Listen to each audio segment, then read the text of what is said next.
Bismillahirrahmanirrahim. Assalamualaikum warahmatullahi wabarakatuh. Apa kabar Uhtifilah semua? Perkenalkan kembali, saya Lili Ranawati, seorang edukator kesehatan dan juga seorang anggota Departemen Pendidikan dan Pelatihan Pimpinan Wilayah Salimah Sulawesi Selatan. Alhamdulillahirrabbilalamin, Allah Subhanahu wa Ta'ala masih mengizinkan pertemuan dengan Uhtifilah penebar kebaikan semua. Semoga Uhtifilah dalam keadaan sehat walafiat, tak kurang satu apapun, dimudahkan dan dilancarkan semua urusannya, serta dijauhkan dari bala dan marah bahaya. Amin, amin, amin, ya robbal alamin. Uhtifilah yang dirahmati Allah, saya yakin bahwa Uhtifilah semua yang hadir saat ini memiliki komitmen kuat untuk tetap berada dalam jalan dakwah ini. Saya yakin bahwa Uhtifilah semua menyadari bahwa setiap diri kita adalah para da'iyah yang akan menebarkan kebaikan dan menegakkan kalimat Allah Subhanahu wa Ta'ala di muka bumi ini. Saya percaya bahwa Uhtifilah semua telah melewati banyak rintangan dan tantangan untuk dapat sampai di titik ini dan berusaha seoptimal mungkin untuk hadir dan aktif dalam training ini. Jazakillah khair atas segala usahanya. Semoga Allah Subhanahu wa Ta'ala meridhoi dan menjadikannya amal kebaikan. Oleh karenanya, besar harapan sesi sharing kali ini dapat lebih memotivasi dan bermanfaat dalam mengembangkan passion Uhtifilah semua, khususnya dalam bidang public speaking. Uhtifilah public speaking adalah kegiatan atau proses komunikasi di depan khalayak umum atau sekelompok orang. Pada umumnya, public speaking memiliki tujuan untuk memberikan informasi, mempengaruhi, atau menghibur orang banyak. Dengan demikian, public speaking merupakan cara untuk berbicara di depan umum sehingga membutuhkan proses yang runtut dan terencana dalam melakukannya. Tidak hanya membutuhkan kemampuan berbicara, keterampilan public speaking juga membutuhkan kemampuan bagaimana pembicaraan tersebut menjadi terstruktur dan mudah dipahami orang banyak dalam waktu singkat. Tentu saja menjadi hal lumrah apabila seseorang yang memiliki kemampuan handal dalam keterampilan public speaking dapat mempercepat meraih kesuksesan. Hal ini dikarenakan ia dapat memberikan, menjelaskan idenya lebih baik kepada orang lain. Ia pun mampu mempengaruhi mindset para pendengarnya sehingga mereka akan mengikutinya. Hal inilah yang akan membuka banyak peluang kesuksesan bertemu dengan orang-orang penting dalam mewujudkan kesuksesan hidupnya. Jauh melebihi hal itu semua, tampaklah sebuah gambaran di depan mata bagaimana pentingnya kemampuan public speaking ini dimiliki oleh para da'iyah. Bayangkan bagaimana kondisi saat seorang da'iyah memiliki performa luar biasa sehingga perkataannya dapat didengarkan dan tindakannya dapat diikuti oleh orang lain. Dapat dirasakan semangat luar biasa yang mampu mengetuk hati setiap pendengarnya dan menularkan kebaikan yang dimilikinya. Kita sadari betul bahwa perkara hati adalah hak mutlak kuasa Allah. Namun, berupaya terus upgrading diri dibutuhkan dalam mengemban amanah dakwah ini dan memenuhi sunatullah agar pertolongan dan kemenangan datang diberikan oleh Allah Subhanahu wa Ta'ala. Lalu mengapa hal luar biasa sebagai efek keterampilan public speaking ini tidak dimiliki oleh kebanyakan orang? Jawabnya adalah glossophobia atau takut berbicara di depan umum. Apakah Uhtifilah ada yang mengalaminya? Takut berbicara atau tampil di depan umum? Jika iya, tidak mengapa. Anda tidak sendirian. Penelitian menunjukkan bahwa 74% manusia di dunia mengalami glossophobia. Bahkan glosofobia menjadi fobia kedua terbanyak setelah fobia akan ketinggian. Kabar baiknya, glosofobia dapat diterapi dan disembuhkan. Terapi terbaik untuk semua jenis fobia adalah lakukan apa yang membuatmu takut. Hadapi ketakutan itu. Semakin takut, semakin perlu melakukannya. Glosofobia diterapi dengan melakukan public speaking atau tampil di depan umum. Semakin sering dan banyak berlatih, mental akan semakin kuat dan fobia akan lebih mudah diatasi. Berikut ini 6 tips mengatasi glosofobia. 1. Kurangi berpikir tentang penolakan. Banyak orang takut tampil di depan umum karena telah memiliki pikiran negatif sebelumnya. Berpikir bagaimana jika ia menjadi bahan tertawaan. Berpikir bagaimana jika tidak ada yang mendengarkan materi yang disampaikan. Berpikir bagaimana nanti jika gugup lantas tidak berbuat apa-apa. Berpikir bagaimana jika nanti penampilannya tidak sesuai dengan harapan orang banyak. Dan masih banyak lagi pikiran negatif lain yang mendasari ketakutannya untuk tampil. Hal ini menurunkan rasa percaya diri, kemudian memilih mundur dari panggung.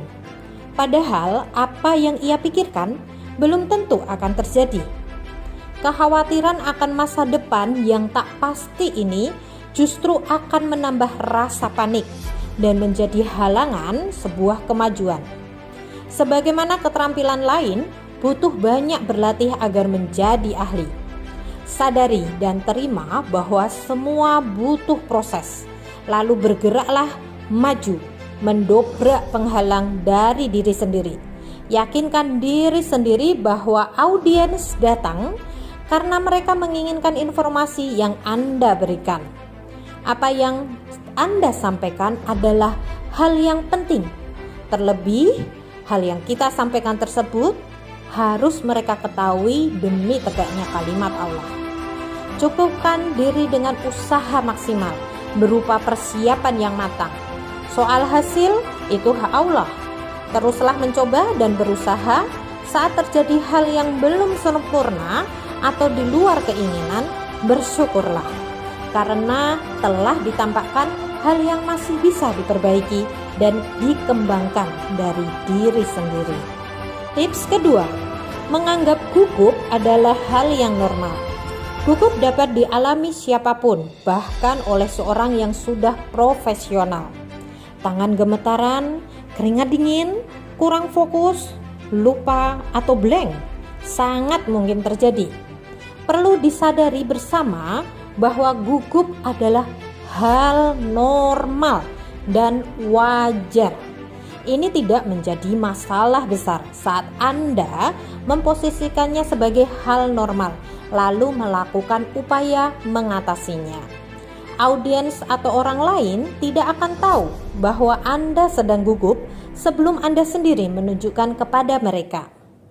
Kesadaran diri dan mindset kuat bahwa gugup adalah hal normal akan membantu Anda mengendalikannya. Tambahan teknik tertentu seperti relaksasi atau mindfulness akan lebih efektif saat diri Anda yakin bahwa gugup adalah hal yang bisa dikendalikan. Terlebih Anda sudah banyak berlatih dan mempersiapkan segala sesuatunya secara matang. Maka seharusnya Anda akan baik-baik saja. Materi yang sudah dikuasai dan latihan yang sudah cukup akan membantu Anda lebih tenang dan fokus. Tips ketiga, mengenali audiens. Penguasaan karakteristik audiens sangat penting sebagai referensi pemilihan kata, persiapan kejutan atau ice breaking, dan sejauh mana informasi harus diberikan. Dengan demikian, Anda dapat lebih menjalin rasa terhadap audiens serta memperkecil gap. Saat terjadi sambung rasa yang baik dengan audiens, tentu akan tercipta suasana harmonis yang nyaman bagi Anda. Alhasil, Anda akan lebih mampu tampil sesuai karakteristik Anda. tampil dengan lebih alami. Tips keempat, berlatih di hadapan orang lain. Setelah berlatih mandiri di depan cermin atau ruang pribadi yang jauh dari pengamatan orang lain, Uhtifila dapat melakukan simulasi sebelum tampil. Simulasi ini dilakukan dengan berbicara di sekelompok orang yang memiliki karakteristik serupa dengan audiens Anda. Anda dapat minta tolong keluarga, saudara, teman, atau orang-orang di sekitar Anda. Tampillah sebagaimana Anda akan tampil di hari H dan minta feedback mereka secara jujur, terutama tentang hal yang perlu diperbaiki. Lakukan perbaikan dan tampillah dengan menerapkan saran perbaikan tersebut. Tips kelima, memilih materi yang dikuasai dan menarik hati sendiri untuk dibahas. Banyak orang menjadi ragu saat berbicara hal yang tidak dikuasai. Pastikan diri sendiri memilih berbicara tentang hal yang memang sudah dikuasai dan diri begitu antusias untuk membicarakannya. Antusiasme yang Anda keluarkan akan terpancar dan ditangkap oleh audiens. Ini akan sangat menular dan menyokong performa panggung Anda. Memilih materi yang menarik hati untuk dibahas juga akan membantu memotivasi diri sendiri untuk mempelajari jauh lebih dalam akan materi tersebut. Lebih ideal lagi, Anda telah menjadi pelaku dari materi yang Anda sampaikan. Pengalaman ini menjadi hal berharga yang menambah value diri Anda dan Anda pun dapat menjelaskan jauh lebih baik. Tips terakhir, lakukanlah relaksasi sesaat sebelum tampil di depan publik. Banyak teknik relaksasi dapat Anda terapkan. Berikan diri waktu cukup untuk menjadi rileks dan nyaman sebelum Anda benar-benar tampil di atas panggung. Teknik relaksasi dapat berupa pengaturan nafas sesaat sebelum tampil sampai teknik afirmasi yang dilakukan jauh hari sebelum jadwal tampil. Begitu di panggung, fokuslah pada masa sekarang. Letakkan semua beban dari masa lalu maupun masa depan. Apapun yang terjadi, pertunjukan harus terus berjalan. Semoga 6 tips di atas memberikan insight tersendiri bahwa setiap orang seharusnya mampu melakukan keterampilan public speaking. Semua butuh proses dan waktu. Semakin banyak dilakukan suatu keterampilan, lebih besar kesempatan menjadi ahli. Oleh karenanya, bagi Uhtifila yang berazam kuat melakukan dakwah melalui keterampilan public speaking ini, kami nantikan di kelas TOT selanjutnya, yaitu kelas TOT Public Speaking.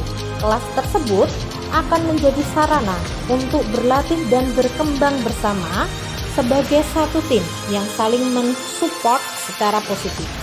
Tidak sebatas materi, tetapi praktek langsung dengan pendampingan melalui proses mentoring dan coaching.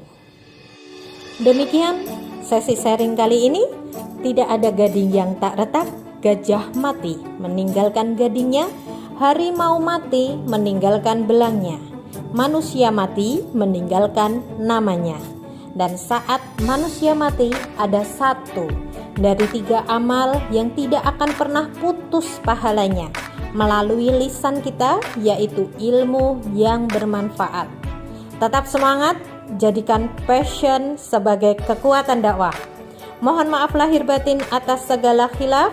Wassalamualaikum warahmatullahi wabarakatuh.